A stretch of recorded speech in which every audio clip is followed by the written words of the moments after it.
quorum with myself, council members Benton, Bradford, Gregg, Vice Chair Huffman, Nash, Prepty, and Weiner. So we will go ahead and move into our agenda. We do not have anyone signed up for public comment today. So I do have a proposed consent agenda. So I'll read off the items that I have on the proposed consent agenda. And then if anybody would like to pull anything off, I can do that. First item on the proposed consent agenda is item number 2, RS 2025-1354. Then I have item number 3, RS 2025-1358. Number 4, RS 2025-1359. Number 5, RS 2025-1360. Number 6, RS 2025-1361. Number 7, RS 2025-1362. Number 8, RS 2025-1363. Number 9, RS 2025-1364. And number 10, RS 2025-1366. And then RS 2025-1367. Does anybody have anything they would like to remove? Let me get Councilmember Bradford. Thank you, Chair. Item number 5, RS 2025-1360. Okay, thank you. We've got that pulled off. Anyone else have anything they'd like to remove? Okay. Then I will start reading the captions. Number 2, RS 2025-1354, a resolution approving an interlocal agreement between the Emergency Communications District for Nashville and Davidson County and the Metropolitan Government of Nashville and Davidson County for the provision of services and reimbursement of costs pertaining to enhanced 911 services. Sponsors Porterfield, Evans, and Vo. Item number 3, RS 2025-1358, a resolution accepting a grant from the Tennessee Department of Health to the Metropolitan Government, acting by and through the Metropolitan Board of Health for public safety partnerships in high-impact areas to use available data to identify populations at high risk for adverse consequences from substance misuse and employ evidence-based interventions that are responsive to population needs. Sponsors Porterfield, Evans, Vo, GAD, and others. Item number 4, RS 2025-1359, a resolution appropriating a total of $1,248,108 from a certain account of the Community Safety Fund for grants to various nonprofit organizations for South Nashville community safety programs. Sponsors Porterfield, Evans, Vo, and others. Item number 6, RS 2025-1361, a resolution approving Amendment 1 to a grant from the U.S. Department of Health and Human Services to the Metropolitan Government, acting by and through the Metropolitan Board of Health to provide for the prevention, surveillance, diagnosis, and treatment of HIV/AIDS and to administer a minority AIDS initiative program. Sponsors Porterfield, Evans, Vo, and others. Item number 7, RS 2025-1362, a resolution accepting a grant from the Friends of Metro Animal Care and Control to the Metropolitan Government, acting by and through the Metropolitan Board of Health to provide funding for various programs for shelter animals. Sponsors Porterfield, Evans, Vo, and others. Item number 8, RS 2025-1363, a resolution accepting a grant from the Greater Nashville Regional Council to the Metropolitan Government, acting by and through the Metropolitan Social Services to provide delivered meals to eligible seniors in their homes and in congregate meal sites throughout Davidson County. Sponsors Porterfield, Evans, Vo, and others. Item number 9 is RS 2025-1364, a resolution accepting a grant from the Greater Nashville Regional Council to the Metropolitan Government, acting by and through the Metropolitan Social Services to provide nutrition services to eligible seniors and transportation services for the elderly who are unable to drive or have no other means of transportation. Sponsors Porterfield, Evans, Vo, and others. Item number 10, RS 2025-1366, a resolution approving an intergovernmental agreement by and between the State of Tennessee, Department of Commerce and Insurance, and the Metro Nashville Fire Department, or NFD, for the provision of annual fire and building safety inspection services for pre-kindergarten and kindergarten through 12th grade schools. Sponsors Porterfield, Evans, Vo, and others. Item number 11, RS 2025-1367, a resolution accepting the terms of a cooperative purchasing master agreement for marine equipment and supplies for the Metropolitan Nashville Police Department. Sponsors Porterfield and Evans. Do I have a motion? All right, it's been moved and properly seconded. All those in favor of the consent agenda, please say aye. Anyone opposed? Anyone not voting? All right, thank you. You recommend approval of our consent agenda. 8 in favor, 0 against, and 0 not voting. Okay, let's go back to item number 1, RS 2025-1352, a resolution accepting a community correction services grant from the Tennessee Department of Correction to the Metropolitan Government, acting by and through the state trial courts to divert eligible offenders from the Tennessee prison system by providing community-based supervision and treatment services through the Davidson County Community Corrections Program, sponsors Porterfield, Evansville, and others. Do I have a motion? It's been moved and properly seconded. Is anybody here from Community Corrections? Nobody's here from Community Corrections. Okay, well, the only reason why I wanted to pull this off of consent, and if somebody were here from Community Corrections, we'd talk about this a little bit more, but this is one of the programs I had started to go down kind of a rabbit hole on related to a couple of specific incidences that had been in the news. Unfortunately, we had a lot going on, and so I wasn't able to kind of surface them, to the committee. And so I wanted to just kind of put a pin in community corrections, because I think this is an area that we should hear more about, especially in conjunction with Sheriff Hall speaking kind of into the media, that he's potentially in an overcrowded jail situation, and there may be a need, for more jail space. And so what is kind of the friction, and how does community corrections work in relation to kind of our jail system? And so anyway, putting this out into the universe for whomever the next chair is that this is a topic we should probably be drilling down on as a committee. So anyways, Councilmember Prep T. Thank you, Madam Chair. And I potentially could speak intelligently on this particular topic, given my experience as a criminal defense attorney. In general, I'm not super familiar with any questions that you might particularly have, but just wanting to state into the record that community corrections, from my perspective, is an incredibly important resource for our criminal legal system. Being able to utilize it not only just for judicial diversion and avoiding and having non-carceral solutions to our criminal legal system, but also provides opportunity for people to participate in programs like DC4, our criminal court drug court program that's operated through the Division 4 Criminal Court, which is overseen by Judge Smith. But I might be able to answer some questions for you if you have them. I might not be able to, but yeah. I appreciate you sharing your expertise with the committee. No, I don't really have any specific questions. I think overall, my perspective as committee chair has been a lot about education. You probably have figured that out.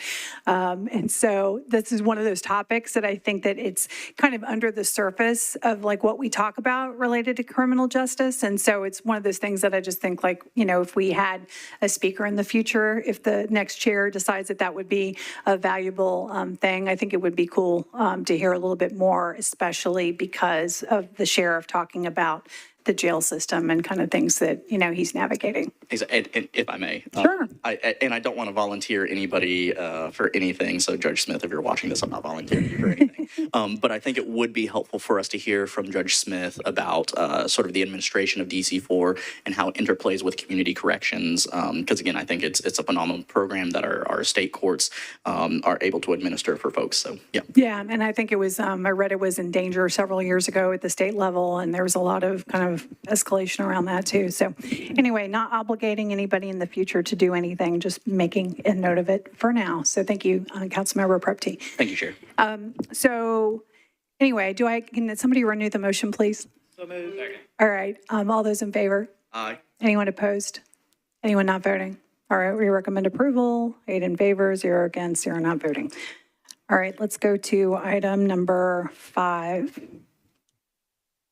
Item number 5, RS 2025-1360, a resolution approving an agreement between the Metropolitan Government of Nashville and Davidson County, acting by and through the Metropolitan Board of Health and Vanderbilt University Medical Center to provide clinical teaching experiences to individuals in the graduate medical education programs for pediatric residency and adult infectious diseases, sponsors Porterfield, Evansville, and others. Do I have a motion? Okay, it's been moved and properly seconded. I know there's discussion, so Councilmember Bradford, you're recognized. Thank you, Chair. I wanted to pull this off consent because there's been some developments lately with Vanderbilt University Medical Center that's been very concerning. to myself and others in the LGBTQ community, and so I cannot, in good conscience or good faith, support this resolution. Vanderbilt has shown its bad faith with the LGBTQ community. It's bad faith with the city by walking away from contracts and deals that it promised it would fulfill last term. So I can't support this. I ask my other colleagues to stand with the LGBTQ community and vote this down. Thank you. Okay, thank you, Councilmember Bradford. I will go to Vice Chair Huffman next. Thank you, Chair. Do we have anybody from the Health Department here? We do. We have Mr. Sharp. Let me turn on the microphone. Perfect. Mr. Sharp, just a few questions for you. First off, could you just outline the types of care that would be involved between this partnership? It depends on what level they are. These folks are, some of them are fellows, they're actually doctors already. Some of them are residents, they're actually doctors, and some of them are students. They can do different levels of care depending on where they are.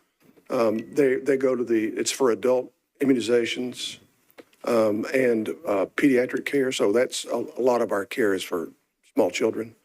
So they basically shadow people around and see how those things work and get a little experience at working with both of those entities.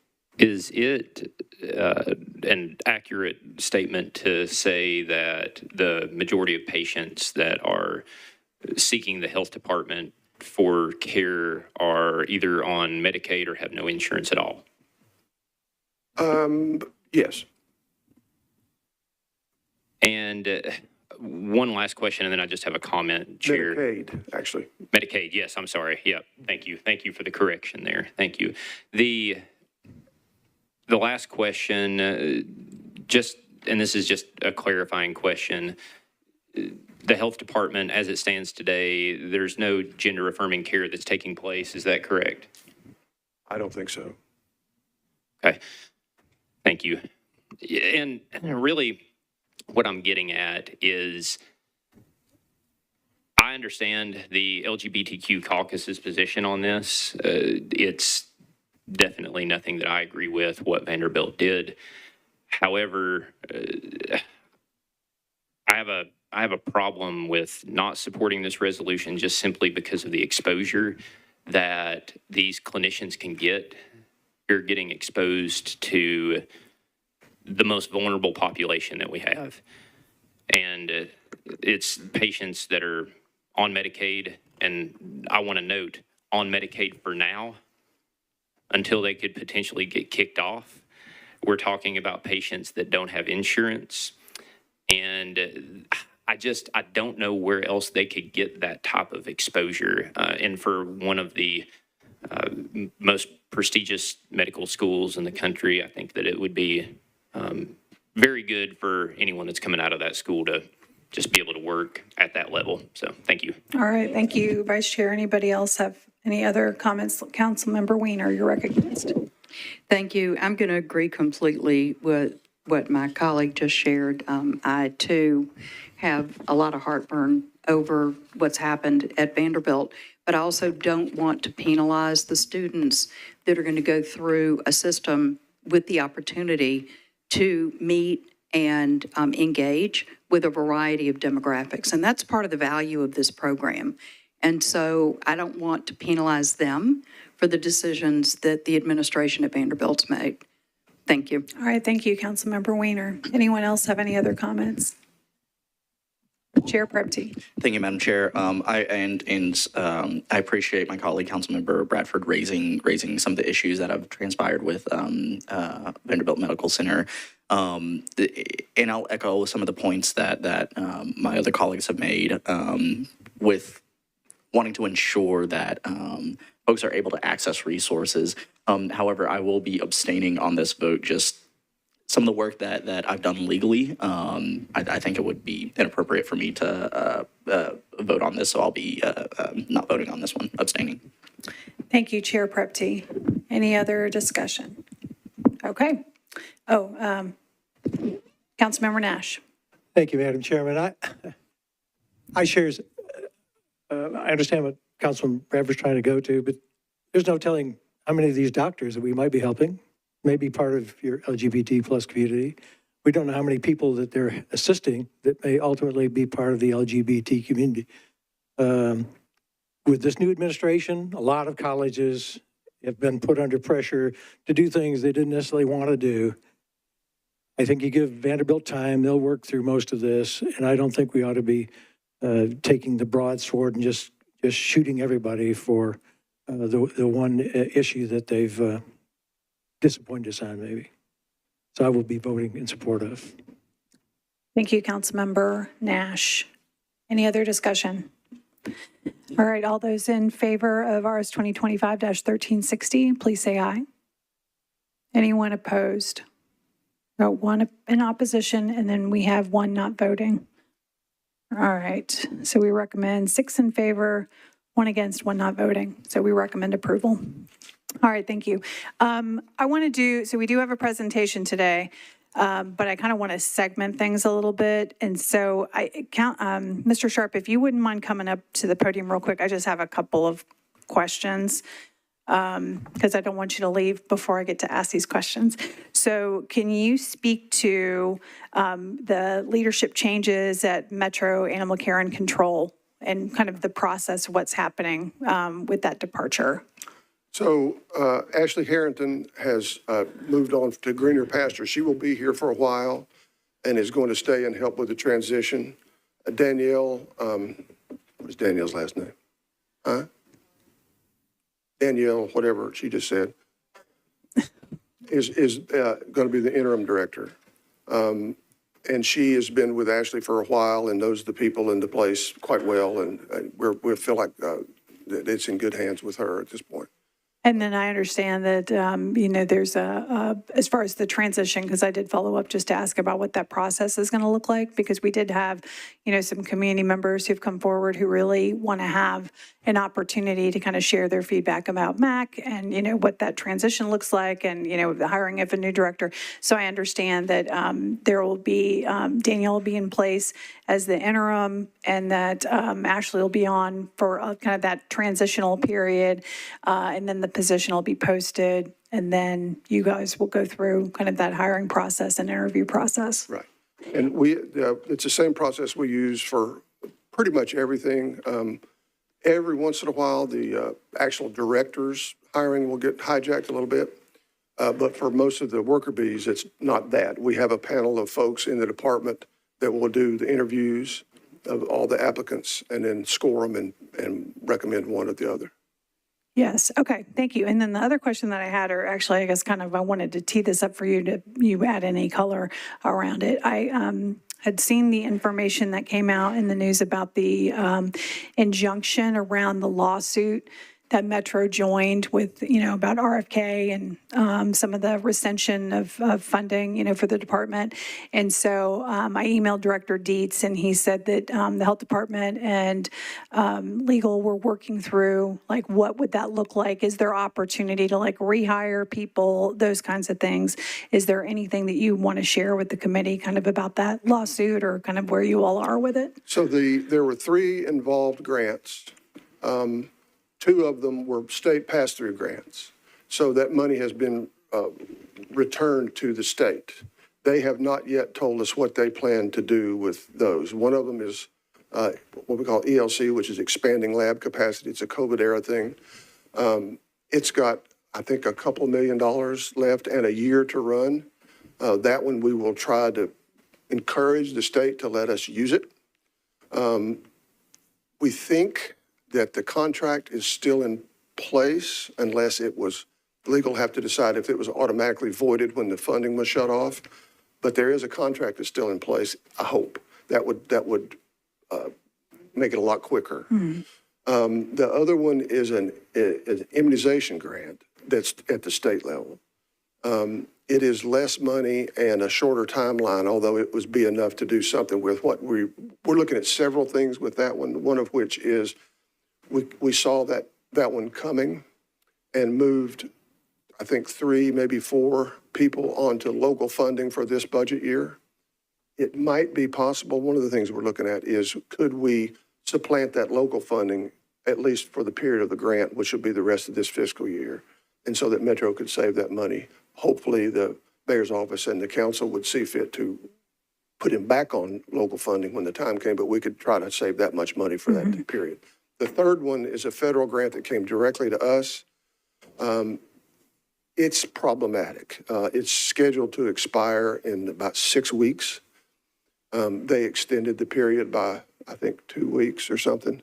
That was one we were having trouble spending anyway because we're having trouble finding the people that it called for.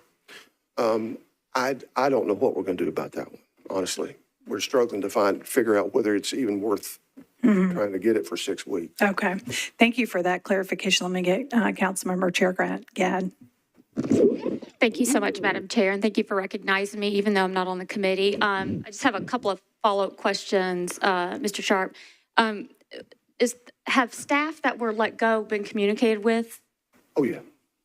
Okay, it's my understanding there's some that have not, and so I can talk to you off the record. So to get that communication, and does the Department of Health typically? I mean, you all run on grants. You have tons of employees that's what they run on, right? And so it's my understanding that the Department of Health, knowing that these are grant cycles that often end, there's typically funding that keeps staff on until there's another funding cycle that will allow for, and so I don't know why everyone was let go without any ability to keep anyone on from that last budget.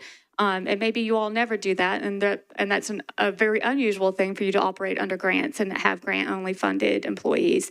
But any help there would be greatly appreciated. So we did keep some of those folks. We moved them to local funding. And how many?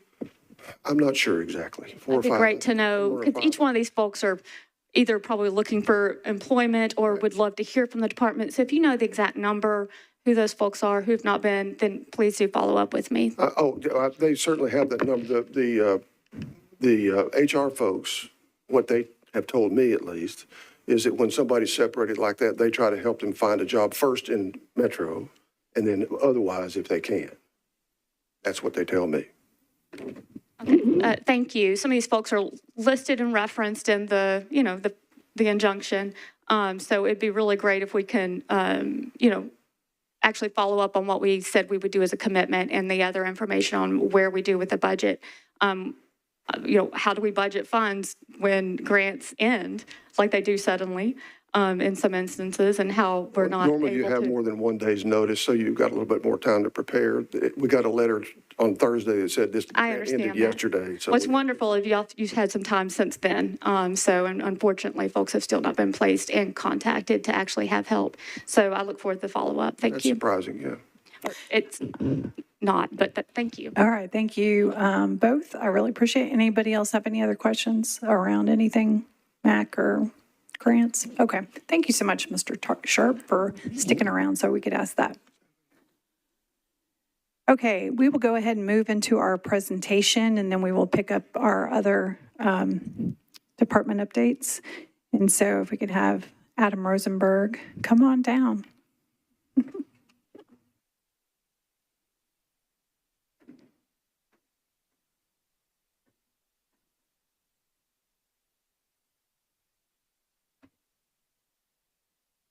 Can you test your microphone right there in front of you and just make sure that I've got it turned on?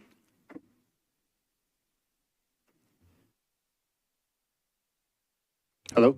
All right. Okay, great. And then you want to test your PowerPoint and make sure it'll advance? Okay, perfect. Let me go ahead and introduce Mr. Rosenberg. So Mr. Rosenberg is in the development business. I first got to meet him probably 6 years ago. It was kind of at the very beginning of last term. He did a project in my council district, a rehab project on a very troubled hotel, and converted it into housing. And it really has, it and another project have kind of transformed a very troubled corner. And so I got to know him first because of that. And since that time period, he's kind of transitioned into doing other types of housing that have a real impact on our unhoused population in Davidson County. And so I wanted him to come and share, because we often hear from, Office of Homeless Services or service providers or no service providers, but I think he provides a very interesting perspective about what he sees from a developer's lens. And so I wanted to bring him in. And so welcome, Mr. Rosenberg. Thank you. Thank you for this opportunity. For those of you who don't know me, I'm the founder of AGB Real Estate, as Councilmember Evans said. We take underutilized and often dilapidated assets and convert them to both workforce and affordable housing properties. And we've been able to do a number of projects here in Nashville, and I'll speak to them in a little bit, very quickly. That's kind of one of our core competencies at AGB Real Estate. So, with the property in Hermitage, that took us about 12 months to convert 108 units. Wallace Studios, which I'll talk to as well, 132 units, and took us about 8 months. And finally, Greenview Apartments took us about 8 months. So we are very proud of the housing that we provide, very high quality, and I'll take you through some pictures here. But I'd love for this to be a conversation after the short presentation. So, when we get hold of the properties or we acquire them, they're often in very bad shape. And your typical kind of dilapidated motel. And when we're done with them, all of our units have stainless steel appliances, granite countertops, brand new kitchens, bathrooms, and really look completely different. Wallace Studios, we've been working hand in hand with OHS and MDHA, and we are fully occupied with a lot of coordinated entry folks who have been previously homeless or have been chronically homeless. And we're very proud of that. I don't know if this will work here, but yeah, here we go. So here's like a quick walkthrough of a typical unit. All units come fully furnished, because if you think about our population, they're not really going to have a lot to bring in terms of bedding, bed, mattress, furniture, and so on and so forth. So we think through that and provide that for them. Kitchens are really efficient, but really well designed and laid out. Convection microwave ovens, full refrigerators, and then a nice spacious bathroom.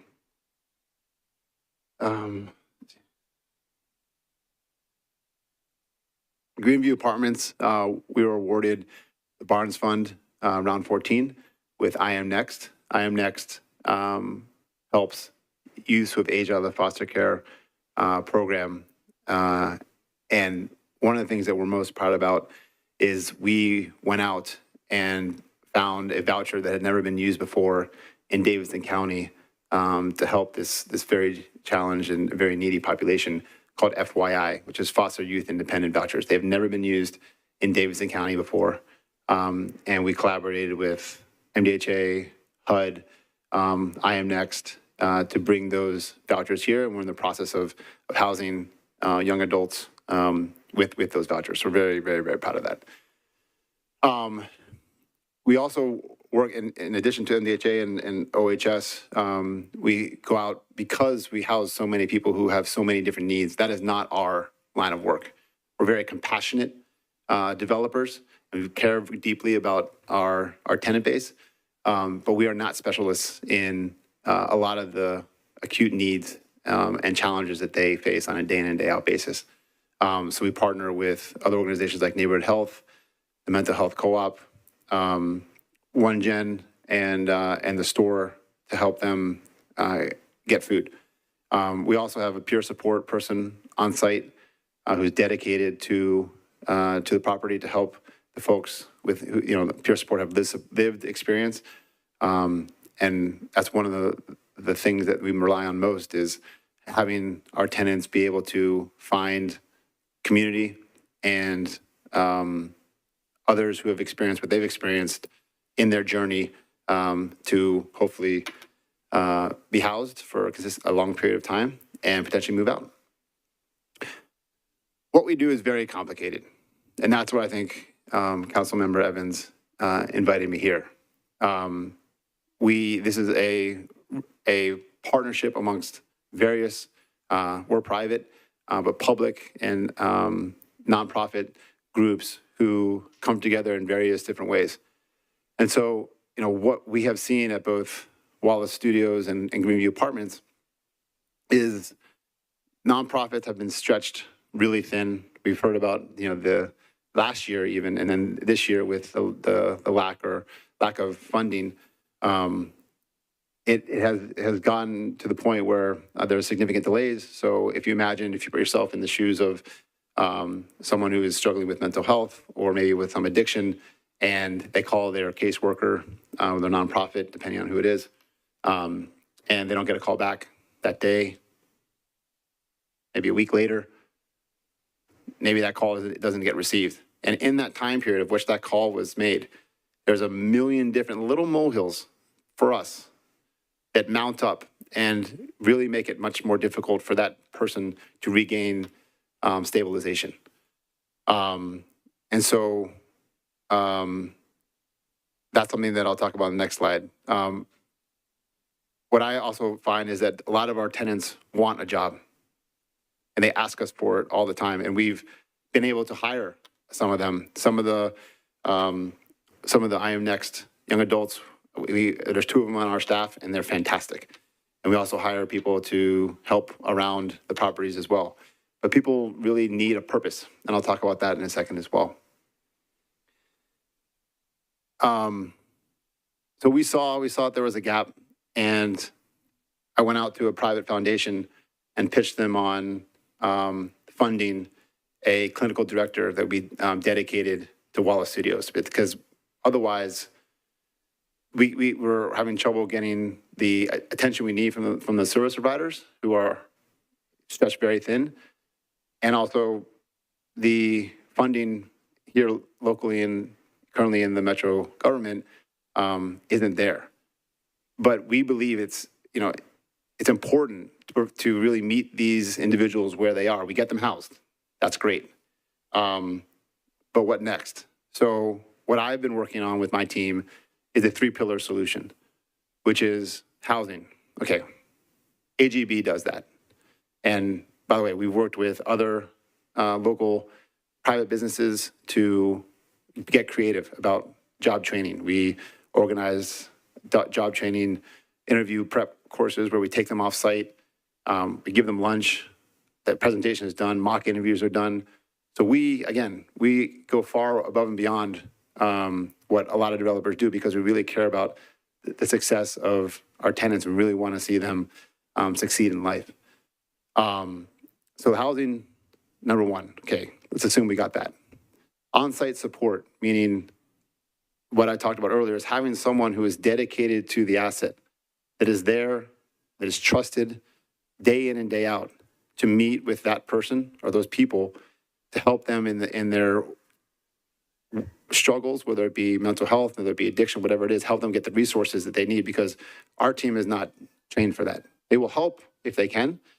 My team helps people get food stamps. We provide free bus passes with a partnership with WeGo, $25 per year for a bus pass. And we pick that up because we think it's important that people have the ability to go to doctors or go to a job interview or go to their job, whatever it is. But having someone on site with a clinical background that can help them, where they don't have to go anywhere. They can walk into the clinical director office and have that scheduled meeting on a weekly basis, and if they need more, then on a more frequent basis. And the final thing is a purpose. If we think about how we all in this room are motivated to do what we do, whether it be a day job or come here, there's a bigger calling. There's a bigger calling of why we're doing what we're doing. And I really think that if we put these 3 things together and we invest together, government, public-private partnerships, that real change can be made.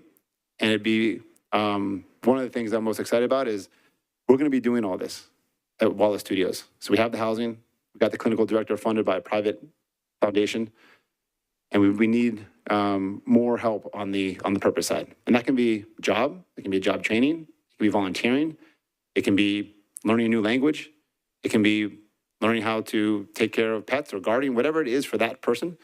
Helping that individual find a purpose, I think will work wonders in helping our our homeless population and chronically homeless population, with their challenges.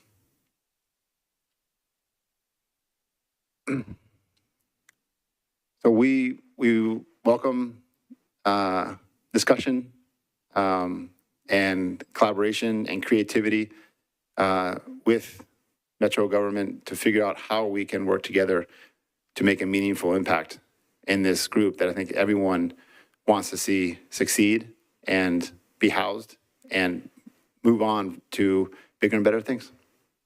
Thank you. Yes, sir. Thank you so much. Let me take a couple of my questions real quick, and then we'll go to Vice Chair Huffman. When you were talking about molehills that mount up, can you kind of elaborate a little bit more about what you mean, about what you see residents go through if nonprofits are stretched thin and they're not getting calls back quickly because of that, how you see that kind of escalate? Yeah. So for most things in what we do in normal life, you need a ID or a driver's license. And to get one of those things, you need a social security card. And those things can take weeks. And if you don't, just getting on a computer is very difficult for someone. And going through all the steps that are needed in a foreign process can be debilitating for a lot of people because of the lack of progress that one can make without those things. If someone has there's an example I'm thinking about where someone had a mental health episode where they were having visions. And they did not get a call back, or their caseworker did not contact them for over 2 weeks. And so in that time period, that person isn't getting the medication that they need. That's causing stress, obviously, around the community because that person isn't well at that moment. We called the Mental Health Collective, finally, a co-op, and they came and helped treat that individual, take them off site, got them on the correct meds, and that person is not doing very well. Mm-hmm. But if it's not treated or given the attention it needs, again, it just kind of snowballs and snowballs and snowballs to a point where if you've been in this situation over and over and over again, the frustration is immense. Thank you. And then on your clinical director, so you went out, you sought private funding to be able to get a grant to be able to fund that position. And so is that person, are they there? Is it like a regular business day that they're there and they're 5 days a week, kind of a schedule? And then what is that person, like a PhD, or are they a social worker? Or? Yeah, they have, no, they don't have a PhD, but yes, they are there 5 days a week from 9 a.m. to 5 p.m. And they have this, we're treating 20 of the most, acutely needy people or tenants at Wallace. But again, that's only 20. But this is what the funding we were able to get. But we think this will go a long way. Mm-hmm. Thank you for answering those. And let me get Vice Chair Huffman. Thank you, Chair. And Mr. Rosenberg, thank you for coming. I think that you provide a very valuable service to this city, and I thank you for that. We've, of course, met outside of this meeting, mm-hmm. and your passion for helping the downtrodden of Davidson County it's really appreciated, so thank you. I've got a couple of questions. Hopefully you can field them. If not, you can get back with me. That's totally fine. First question, I'm curious about the occupancy rates at your locations and where those stand. We were at about 75% occupancy. As of the beginning of this year, we were at 90. And then, unfortunately, we went down to 75%. And then over the past 2 weeks at Wallace, we're back to about 98%. We moved in 48 individuals from an encampment that were, I guess, around the stadium for the fireworks. So in partnership with OHS, they called us. We said yes, and we moved 48 people, individuals in between the two different properties over 2 weekends. And we were proud to do that. And but there's a lot of operating expenses that we incur that are not covered, and we did not anticipate. And it's very challenging to operate, and we're actually operating significantly in the red. It's not a comfortable feeling right now. Yeah, and talking about those costs, we've got a clinical director, of course, but we also have security, I'm assuming, support services. Yeah. I'm hitting the general areas where the need is. Yeah, so the clinical director is, we got funded by the private foundation, but the security, we underwrote when we were doing this project, and we finished it almost 14 months ago, overnight security. And we did that for a period of time and realized that that was not going to work, that we needed to have 24-hour security 7 days a week. And the property next door to us, 95 Wallace, and we do everything in-house. So everything is, we have one person, 24 hours a day, obviously 3 different shifts, so that's not the same person, 24 hours a day, 7 days a week. And that right now is costing us $250,000 just for security, because we want to provide a safe, secure community for our folks. And to be honest, we run it very compassionately. So, when someone comes to visit, we know who lives there, so they can come on in and they can come and go freely. When they have a visitor, they say who they're visiting, what unit, they call them, that person comes up, checks them in. And that accountability allows us to maintain a secure community that is safe for all of our tenants. But it's wildly more successful than we had anticipated. And I'm hopeful that we can find a way to work with Metro to help us with that. You mentioned that you work with OHS to fill some of the rooms. Yes. What's the referral process outside of OHS? That referral, from MDHA or from service providers? Yeah. So the last several months, typically it's with any number of vouchers. So VASH, we work with Veterans Affairs, with nonprofits who have access to Section 8 vouchers or to vouchers that support emerging youth, or for domestic violence victims. And so we're fairly well known in the community. So we get emails and calls daily asking if we have the capacity to house someone. Thank you. And I'll end with just a quick comment, Chair, and thank you for entertaining me here. So we hear a lot in this space, those of us that work in it, that we need more Strobel houses. And for those that aren't familiar, that's the permanent supportive housing unit that the city runs that houses about 90 folks. That filled up relatively quickly. We've had it open about a year now. This type of public-private partnership I see as a really creative stopgap to do that in a cost-effective way. But you got to do it with good partners, is my point, and you've proven that you're that. Thank you. Thank you. Councilmember Nash. Thank you, Chairman. I had the honor of going to the opening of the Wallace facility. Are you related to Dave Rosenberg by any chance, our former council person? Okay. I find your program so humbling. There's a sainthood somewhere for you and your group for what you do and how you're doing it, and we're all very grateful.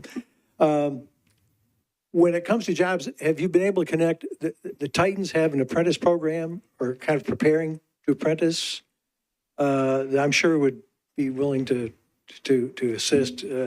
The trades also have a program where they get people ready, job ready to go to an apprenticeship and help them along. Have you been able to work with either of those groups? Not specifically the Titans. And that's part of kind of the third pillar here. Let me go back to, that's a better slide to land on.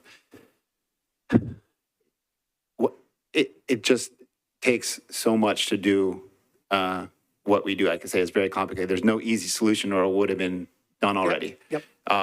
So what we try and do is, as developers and managers, property managers of the asset, is think through, and as an entrepreneur, how can I help the most efficient way? So for me, a bus pass was $4 per day if they bought it on the bus or on site, where we could buy them in bulk. You have to buy bulk. You can't buy one annual pass. If we can buy them in bulk for $25 a day, that is a game changer for one of our tenants who doesn't have to think about, do I eat today? Do I buy feminine products this month? We have, we help out with that a lot. Can I afford clothes, right? So we just try and remove the low-hanging fruit. And that's why the third pillar is so important. And we would like having someone dedicated. There's not a lot of organizations that do what we do on the size that we do it on. And having someone, doesn't need to be just dedicated to me, and hopefully another developer does this, but having these three pillars at properties like ours, I think demonstrably would go a long way to help those. And most people want, like I said, most people want the job. They just don't know where to start. That's another molehill, like going in and getting a job, what to say, what not to say, right? How much do you talk? How much do you not talk, right? So you don't need a whole dissertation on your whole day, right? Just how was your day? It was great, right? And so to you and us, to people in this room, that's probably obvious. But to a lot of people that we're helping, it's not. So working with the Titans, we would love to be connected with them. We have a whole binder of restaurants or businesses, local businesses who say that they work with people with troubled pasts. But it's connecting them and helping that person go through the process. How do you contact them? What do you say? Getting the resume done. Okay, you got to get to the job interview, all those different things. It just takes time. It's complicated. Sure. Yep. Well, and that's part of what both of those programs I mentioned do to help them get them job ready.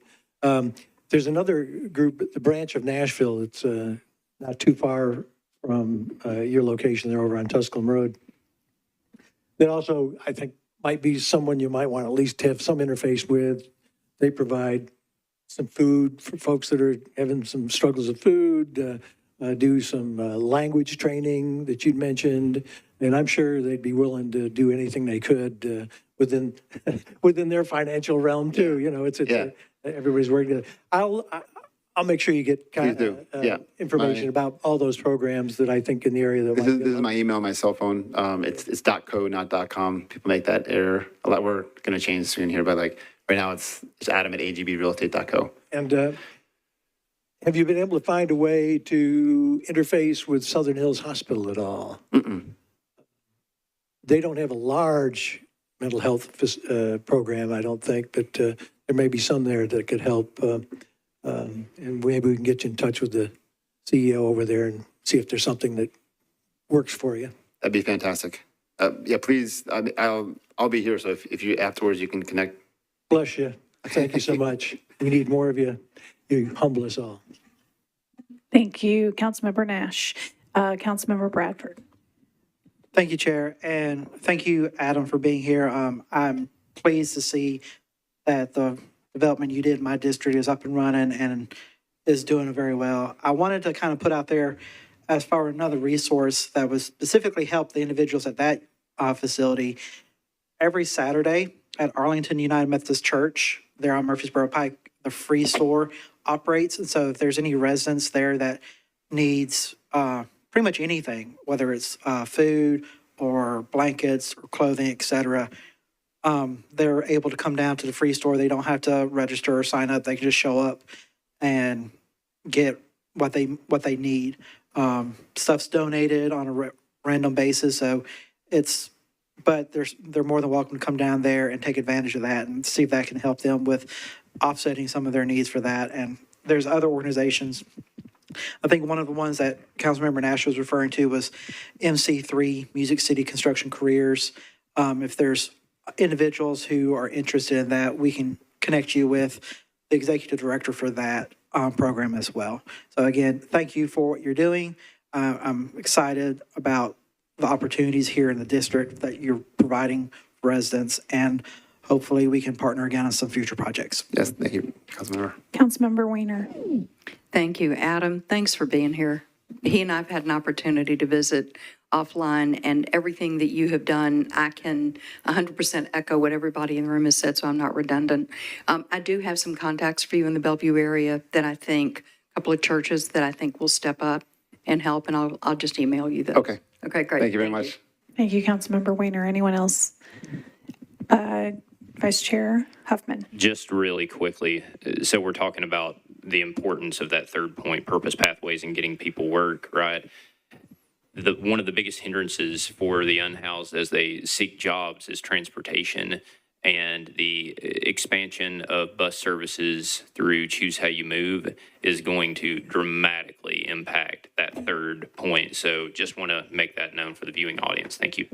And I think that one of the things, as far as like talking about connecting people to resources, like it's whatever we can facilitate as far as connecting, but also like being involved. I think it's easy to make a connection and then peace out.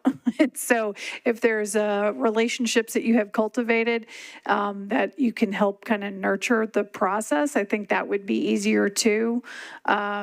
And so just be thoughtful about that, because I've heard your message, about everything that you're talking about as far as everything that you're trying to navigate on the development side, and then also, of course, the residents that you're working with. The other message that I hear loud and clear is kind of the security piece, because I know from my experience with some of the conversions that yours, not yours directly, but the other one, like, security is always a conversation kind of when it comes to apartment communities. And sometimes that's more challenging than others, and it's incredibly expensive. And so that's something that I think Metro, we all need to be thinking about from a financial perspective.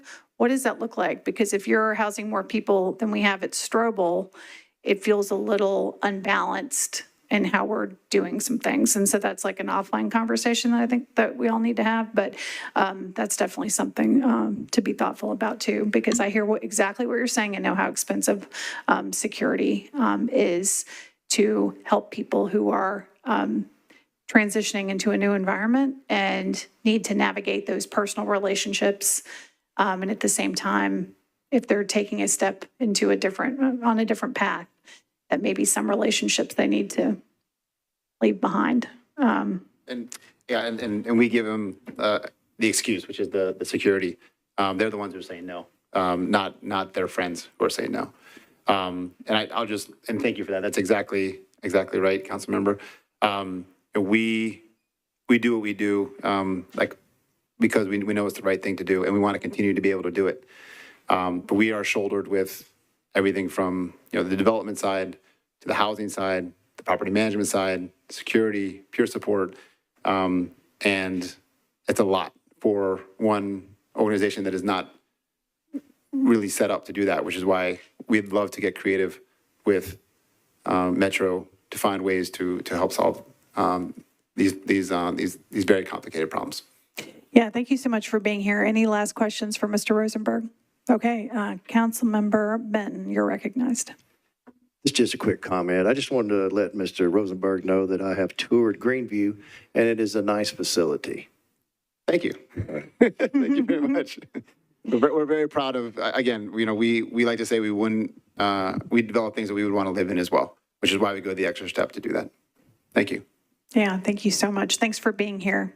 And I hope everybody makes a point to follow up with Mr. Rosenberg and continue this conversation. So we will go, if I could get Deputy Chief Gilder real quick, and then we'll hear from Office of Homeless Services. And I asked Deputy Chief Gilder if he could speak to the gun dashboard that was published this week.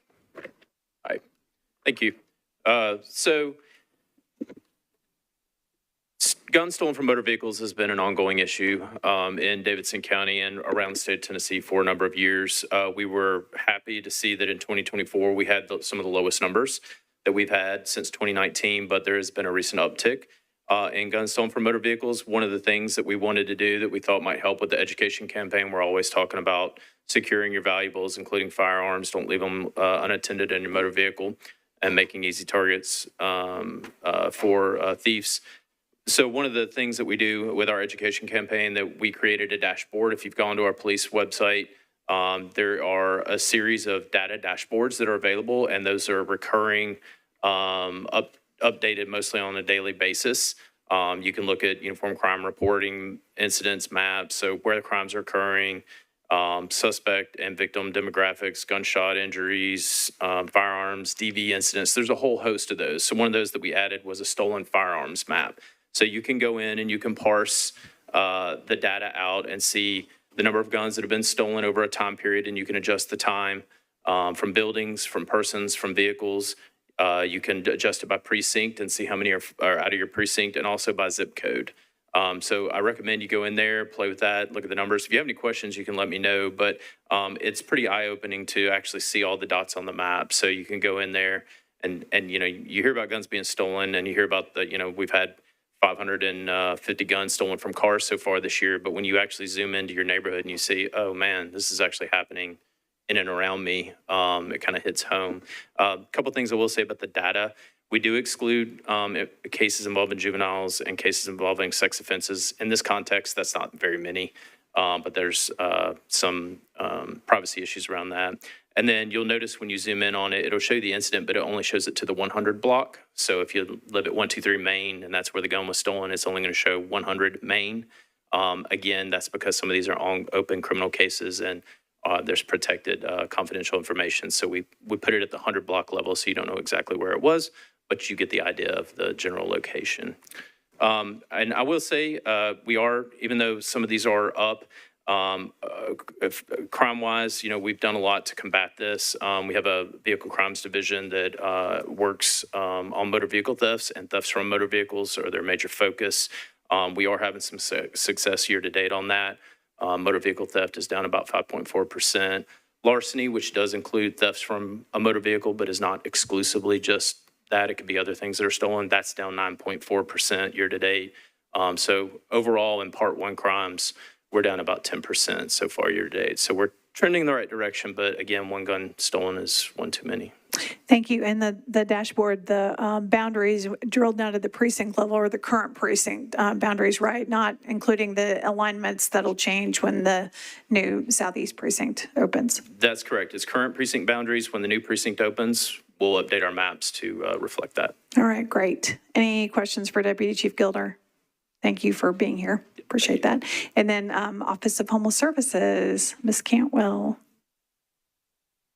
And everybody should have gotten their file from Vice Chair Huffman. He passed them out. All right, great. Hi, folks. Hello. Hello. Allison Cantway from the Office of Homeless Services. Hopefully y'all got this. Of course, this is a lot of information, a lot of numbers, but I do want to just point out the report highlights that we have for July. So our office hosted a State of Homelessness Symposium on June 4th. It was extremely well attended, including by a couple council members, which was great.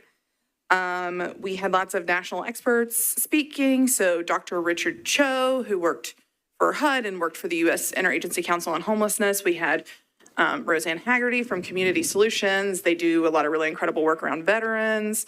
We had Dr. Sam Timberis, who created the Housing First model, a researcher and former service provider. Major Ethan Frizzell from the Salvation Army in Florida. And then, of course, our mayor came and did a Q&A. I mentioned this just to let you know that we are continuing relationships with those folks.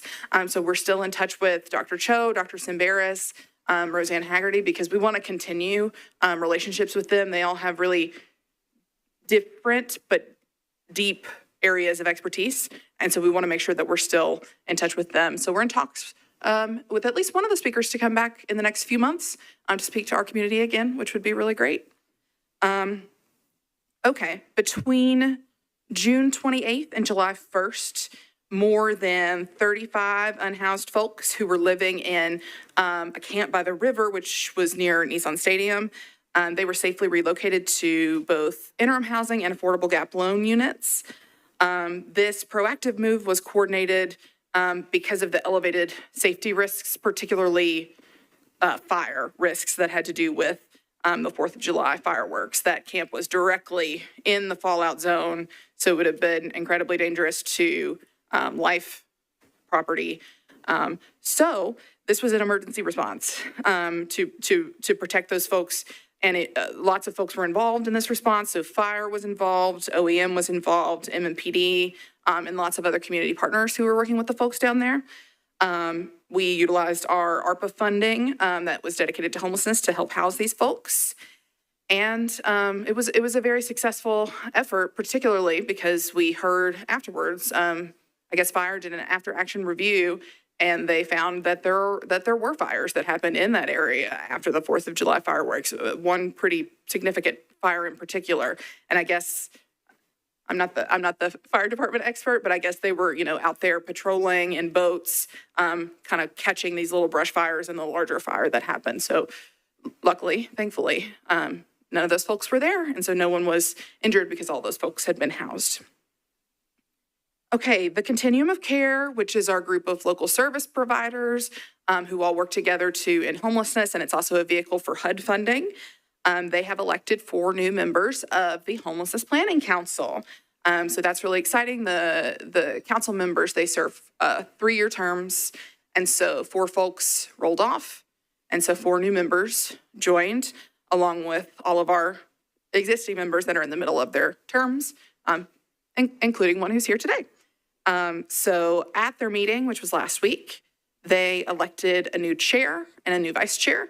Both of those elections were unanimous, and they elected Rico X to be their new chair and Liz Mallard to be their new vice chair. And Liz Mallard is a person with lived experience who's been very involved in the continuum of care. So that's really important because we really want to make sure that we center the voices of folks who've actually experienced homelessness to help drive the work.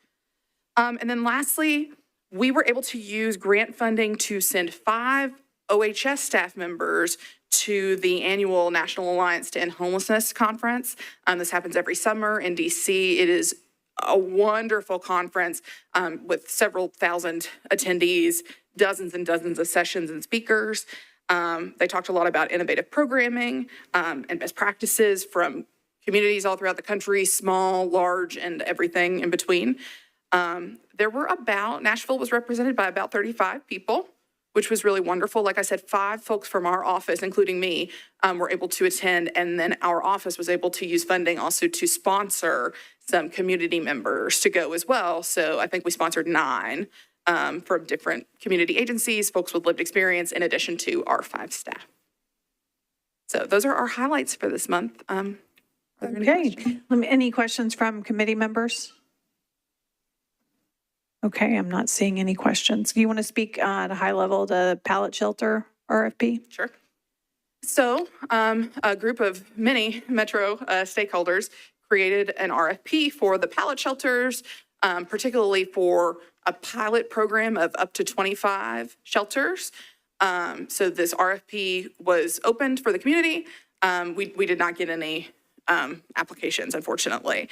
We have heard, though, just kind of speaking to folks in the community, that it does seem like there is interest in the concept of the pallet shelters. There are folks that said, our agency would love to look into this, but part of the issue was that initially this project was meant to have some supportive services funding that went alongside it, but that was one of the health department grants that was cut, the ELC grant, so that funding is not attached anymore. And so, we've had a few agencies who say, hey, I'm interested. I'd like to learn more. I'd like to think about this. I'd like a little bit more time, maybe to talk to other people. I really think this is like an opportunity that's right for partnerships. So they said, maybe we can talk to some folks and see if we can come up with some sort of a solution. So I was glad to hear that there is interest in the project, even if we didn't get any applications. Yeah, thank you. And so the gang is getting back together. We're all going to be reconvening and kind of hearing or kind of brainstorming a little bit more about kind of what that looks like, because in the end, the goal from our resolution that we passed was figure out a use, if not, like what could be the potential outcome of them going away, going to a city that can use them. And so we're still a ways away from that being like potentially the conversation. But at the same time, it's like we had to get it out there to socialize, like what really is the appetite. And so we've learned a little bit more about the constraints organizations are facing that, of course, like tie into what Mr. Rosenberg was talking about related to provider, restraints, them being, kind of thinly staffed and those kinds of things. So we'll be kind of coming back together on this, and I appreciate you taking over and kind of leading us forward on that. So thank you. And I would love to say, Chair Evans, to thank you because she has been very involved in the process as well, and we are very grateful. Well, I appreciate that. Got to see it to conclusion, whatever that conclusion looks like. Yeah. So I appreciate everybody's time today. We will, unless there's anything else that anyone needs to say, we can consider ourselves adjourned. Thank you.